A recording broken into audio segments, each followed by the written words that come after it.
که فرزند با یک بیرحمی مخصوص مادر خود را به قتل رسانید. دهنم راست کند وقتی که مرا زد با ما چه بس که گفتم با قفل گفت که من ترا گفت ازم برم در مسامتین حقارتم کرد بعد پشتش تو خوردم اگر دانش جکیدم که من اختیار کرد من در تو آمدم زدم این اینجا به کسا غلط دیدم اینجا کتکش مینوت سه مینوت جکیدم باقی کردم شد.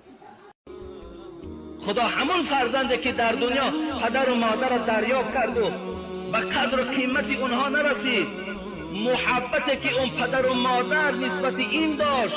ببینید پدر و مادر چی 1 ساله باشی چی 50 ساله باشی به نام خدا محبتش کنده نمیشود است و تا مردن تا دوستت میدارد.